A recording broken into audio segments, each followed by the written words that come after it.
شوتاگن، اب آئیے ہم قرآن اور وگیان پر سنکشپت میں بات کرتے ہیں تاکہ یہ بات بھی ثابت ہو سکے کہ قرآن ایشوریہ گرنتھ ہے، مانو رچت گرنتھ نہیں۔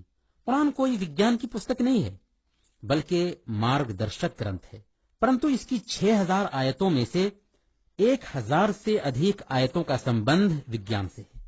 قرآن نے آج سے 1450 سال پہلے ان ویگیانک باتوں کی چرچا کی ہے جس کی کھوج وگیان آج کے یگ میں کر پایا ہے۔ جیسے ایک مثال لیجئے، بھورن کا وکاس۔ پوتر قرآن میں مانو بھورن کے وکاس کی وبھن پرستھتیوں کو اس پرکار بیان کیا گیا ہے۔ سورہ المؤمنون سورہ نمبر 23 آیت نمبر 12 سے 14 تک۔ وَلَقَدْ خَلَقْنَا الْإِنسَانَ مِنْ صُلَالَةٍ مِّن طِينٍ ثُمَّ جَعَلْنَاهُ نُطْفَةً فِي قَرَارٍ مَّكِينٍ ثُمَّ خَلَقْنَا النُّطْفَةَ عَلَقَةً فَخَلَقْنَا الْعَلَقَةَ مُضْغَةً فَخَلَقْنَا الْمُضْغَةَ عِظَامًا فَكَسَوْنَا الْعِظَامَ لَحْمًا ثُمَّ أَنشَأْنَاهُ خَلْقًا آخَرَ فَتَبَارَكَ اللَّهُ أَحْسَنُ الْخَالِقِينَ۔ ہم نے انسان کو مٹی کے سط سے بنایا، پھر ہم نے اسے ایک سرکشت ٹھہرنے کی جگہ ٹپکی ہوئی بوند بنا دیا، پھر ہم نے اس بوند کو لوتھرا کا روپ دیا، پھر ہم نے اس لوتھرے کو بوٹی کا روپ دیا، پھر ہم نے بوٹی کی ہڈیاں بنائیں، پھر ہم نے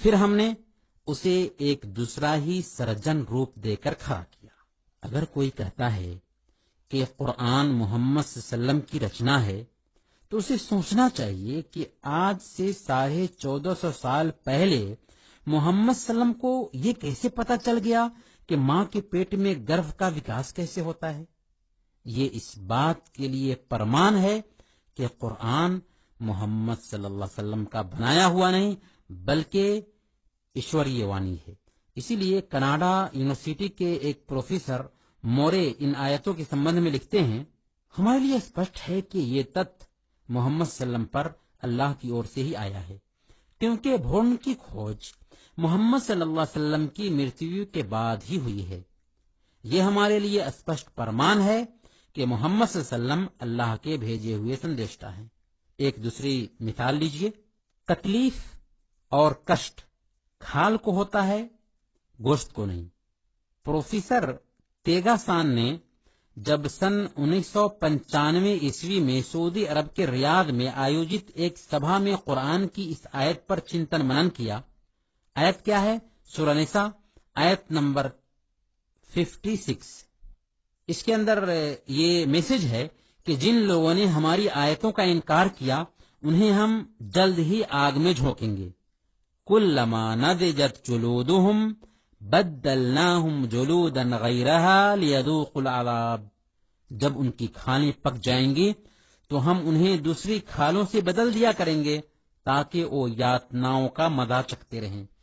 اس آیت پر چنتن منن کرنے کے بعد انہوں نے اپنا وچار ان شبدوں میں ویکت کیا، میں وشواس کرتا ہوں کہ قرآن میں جو کچھ بھی 1400 ورش پورو لکھا جا چکا ست ہے اور آج انیکوں ویگیانک سروتوں دوارا پرمانت کیا جا چکا ہے۔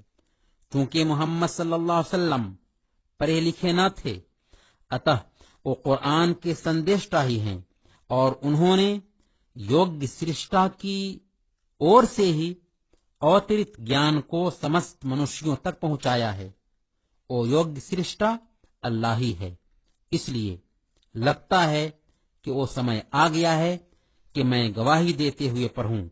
پھر انہوں نے کہا، اشہد اللہ الہ الا اللہ و اشہد ان محمد رسول اللہ۔ میں گواہی دیتا ہوں کہ اللہ کے علاوہ اور کوئی ست پوجنیہ نہیں، اور میں گواہی دیتا ہوں کہ محمد صلی اللہ علیہ وسلم انتم سندیشٹا ہیں۔ پھر اسی سمے انہوں نے اسلام سویکار کر لیا۔ ایک اور مثال لیجئے، سائنس کہتی ہے کہ وشو گیسی دھاتو سے بنا ہے اور وشو شروع میں دھواں ہی دھواں تھا۔ یہ بات قرآن نے آج سے 1450 سال پہلے بیان کر دی تھی۔ سورہ فصلت سورہ نمبر 41 آیت نمبر 11۔ ثم استوى الى السماء وهي دخان پھر آسمان کی طرف متوجہ ہوا جو اس سمے ماتر دھواں تھا۔ آپ سوچ سکتے ہیں کہ کس نے محمد صلی اللہ علیہ وسلم کو بتایا کہ وشو شروع میں دھواں ہی دھواں تھا؟ اس سے پتہ یہ چلا کہ قرآن محمد صلی اللہ علیہ وسلم کا بنایا ہوا گرنتھ نہیں بلکہ اللہ کی وانی ہے۔ اسی طرح ویگیانک اس بات پر سہمت ہیں کہ جیون کی شروعات پانی سے ہوئی ہے اور پانی سے ہی ساری جاندار چیزیں بنائی گئی ہیں۔ یہی بات قرآن نے آج سے 1450 سال پہلے بیان کر دی تھی۔ سورہ انبیاء سورہ نمبر 21 آیت نمبر 30، وَجَعَلْنَا مِنَ الْمَاءِ كُلَّ شَيْءٍ حَيٍّ، ہم نے پانی سے ہر زندہ چیز کو پیدا کیا۔ یہاں پر بھی وگیان کی بات اسپشٹ روپ میں سامنے آ رہی ہے کہ پانی سے ہی جب ساری چیزیں پیدا کی گئی ہیں اور وگیان کو آج پتا چل رہا ہے تو آج سے 1450 سال پہلے اس بات کا ورنن قرآن میں پایا جاتا ہے۔ یہ اس بات کے لیے پرمان ہے کہ قرآن ایشوانی ہے، اللہ کی اور سے اوترت گرنتھ ہے۔ اسی طرح سائنس نے کھوج کیا ہے کہ پہاڑوں کی جڑیں زمین کے اوپر نہیں بلکہ زمین کے نیچے ہوتی ہیں اور اس کا ہلکا سا سرا اوپر ہوتا ہے جو زمین کو ہلنے اور کھسکنے سے بچاتا ہے۔ یہ بات بہت پہلے قرآن مجید میں بتا دی گئی ہے۔ سورہ انبیاء سورہ نمبر 21 آیت نمبر 31، وَجَعَلْنَا فِي الْأَرْضِ رَوَاسِيَ أَن تَمِيدَ بِهِمْ، ہم نے زمین پر پہاڑ بنا دیے تاکہ انہیں لے کر ڈھلک نہ جائے۔ اب پرشن یہ پیدا ہوتا ہے کہ یہ پرتیک رہس جو وگیان کو اس یوگ میں معلوم ہوئے ہیں قرآن میں کیسے آ گئے؟ 1400 سال پہلے ایک نبی امی کو یہ سارا گیان کہاں سے آ گیا اور کس نے دے دیا؟ ہر سمجھدار انسان جب ان تتھیوں پر غور کرے گا تو وہ اس پرینام پر پہنچے گا کہ یہ باتیں انسانی سوچ کا نتیجہ نہیں ہو سکتی بلکہ قرآن ضرور اللہ کی وانی ہے۔ آدرنیے بھائیوں اور بہنوں، اب آئیے ہم انت میں قرآن کی شکشاؤں پر بھی ایک نظر ڈال دیتے ہیں۔ قرآن ایک ایسا گرنتھ ہے جس کی شکشائیں ہر یوگ کے لیے ویوہارک آدرش ہیں، اسی لیے وہ اپنے لائے ہوئے دھرم کو دین الفطرہ ارتھات ویوہارک دھرم کے نام سے مانو کے سامنے پرستت کرتا ہے۔ وقت گزرنے کے ساتھ قرآنی شکشاؤں کے مہتو میں کوئی کمی نہیں آتی کیونکہ اس کا وشے مانو ہے۔ انسان کے وجود کا ادیش کیا ہے؟ انسان اس دھرتی پر کیوں پیدا کیا گیا؟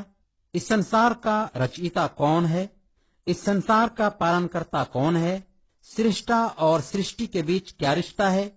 یہ سارے ایسے وشے ہیں جن کا سمبند کسی خاص زمانے سے نہیں، کیونکہ اسلام ویلوز کی بات کرتا ہے اور ویلوز کبھی بدلتے نہیں۔ پھر قرآن نے ایکیشورواد، ایشدو تتو اور مرنوپرانت جیون پر بل دیتا ہے، بہودیواد اور مورتی پوجا کا کھنڈن کرتا ہے، گیان پراپت کرنے اور بدھی سے کام لینے کی گھوشنا کرتا ہے۔ اس کا اچھا خاصا وبھاگ اچ آچرن پر بھی سملت ہے۔ وہ اچھے اخلاق جیسے سچائی، امانت داری، نیائیں، وچن پالن، سہانوبھوتی، دیا، ادارتا، ویرتا، گمبھیرتا اور ملنساری پر ابھارتا ہے، اور برے اخلاق جیسے جھوٹ، خیانت، اتیاچار، وچن بھنگ، غیبت، چوری، بھرشٹاچار، سودخوری اور ناپ تول میں کمی کی نندا کرتا ہے۔ یہ وہ شکشائیں ہیں جن کا مہتو جہاں پہلے تھا وہیں آج بھی ہے۔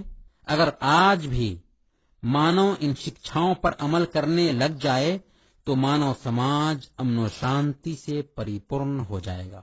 اس لیے یہ کہنا بالکل غلط ہے کہ قرآن کی شکشائیں آج کے زمانے کے انوکول نہیں بلکہ ہر زمانے کے لیے انوکول ہیں، اور قیامت کے دن تک قرآن کی شکشائیں